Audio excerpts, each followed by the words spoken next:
Au sommaire, la route des vins d'Alsace, le rallye des grands vins, ensuite un petit guide très pratique et pour finir, mon coup de cœur, un chablis.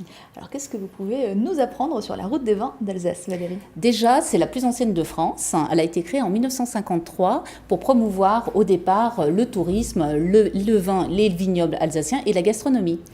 Ensuite, elle suit un axe naturel qui parcourt le vignoble du nord au sud et qui emprunte des routes nationales et départementales. Et puis, elle a quand même une longueur incroyable, elle fait 170 km et elle est délimitée par deux portes emblématiques, la porte de Thann au sud de l'Alsace et la porte de Marlenheim au nord. Et est-ce qu'on sait combien de personnes les franchissent chaque année, ces portes? Elle est assez énorme, puisqu'il y a 3 à 4 millions de personnes chaque année qui parcourent le vignoble et la route des vins, essentiellement des Français, des Allemands, des Belges et des Néerlandais.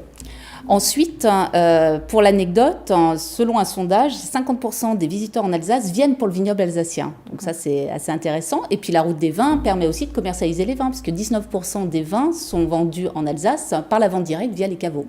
Et alors cette route des vins, elle n'est pas juste linéaire, il y a plusieurs territoires, c'est ça qu'on peut visiter? Exactement, il y a plusieurs territoires, vous pouvez visiter un territoire par rapport à un autre. Le premier territoire, c'est entre Thann et Guebwiller. Le deuxième, c'est Colmar et ses environs, donc ça va assez loin. Colmar et ses environs, c'est Rijswijk, Bergame, etc. Ensuite, la troisième partie, le troisième territoire, on est plutôt du Mont-Saint-Odile au château du Haut-Königsbourg. Le quatrième, c'est Strasbourg-Marlenheim. Et la cinquième partie, vraiment au nord, c'est le pays du Wissembourg. Alors, il paraît qu'il fait beau ce week-end. Si on veut faire une randonnée, qu'est-ce que vous nous conseillez comme sentier? Alors, le sentier que je vous propose, c'est le Grand Cru Rangen. Donc, déjà pour la beauté du lieu et les pentes vertigineuses du Grand Cru Rangen. Ensuite, la vue imprenable sur le Vieux Thann. C'est une randonnée sur 4 km, 1h30 environ, avec 180 mètres de dénivelé. Une balade superbe à faire pour les marcheurs. Et alors, je crois qu'il y a un événement très bientôt sur cette route des vins dont vous allez nous parler. Oui, au mois de juin, le 24 juin, chaque année, vous avez la cave de Ribeauvillé qui organise le rallye des Grands Crus. On a rencontré Véronique Spitz. On regarde. Le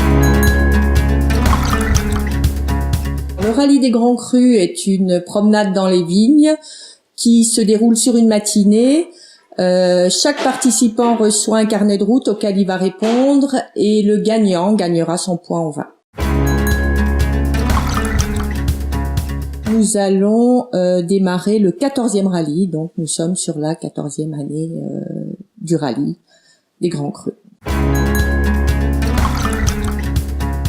Nous avons à peu près entre 800 et 900 participants chaque année qui se promènent donc dans les vignes. Et j'ai oublié de vous préciser tout à l'heure qu'à l'issue de ce rallye, les gens déjeunent chez nous dans la cour. Un repas est compris dans le package rallye. Le prochain rendez-vous, le 24 juin, dès 9h. Les inscriptions vont être ouvertes d'ici peu. Et c'est l'heure maintenant de l'objet de la semaine, Valérie. Alors cet objet, finalement, c'est un livre, plus précisément un petit guide, le guide de l'onotourisme. Donc c'est plutôt l'onotourisme en France. Vous avez d'ailleurs les 100 plus belles routes des vins en France. Il est très pratique, petit format, on l'emmène facilement dans ses bagages. Il y a toujours un vignoble à traverser pendant ses vacances. Vous trouverez de belles adresses au niveau des vignerons, des caves, où se loger et bien se restaurer. Donc petit outil pratique. Et puis on finit avec le coup de cœur, Happy. Exactement, mon coup de cœur. Donc là, on va en Bourgogne, on va dans le Chablisien, donc on est proche d'Auxerre. Pour la petite anecdote et l'information, Chablis, c'est uniquement du vin blanc, c'est 100% chardonnay, parce que vous êtes en Bourgogne. Chablis, c'est 4 appellations, Petit Chablis, Chablis, Chablis Premier Cru et Chablis Grand Cru. Là, nous sommes sur un Chablis 2016, le domaine, c'est domaine Monnier. On est vraiment sur la référence du meilleur rapport qualité-prix de l'appellation. C'est un nez très agréable et très ouvert sur des agrumes, sur de la pierre à fusil, des notes florales, légèrement lactées. La bouche, elle est nette, elle est précise, elle est souple. Vous avez une belle finale fraîche et ciselé, un Chablis très typé, une réussite pour le millésime, vraiment à avoir en cave.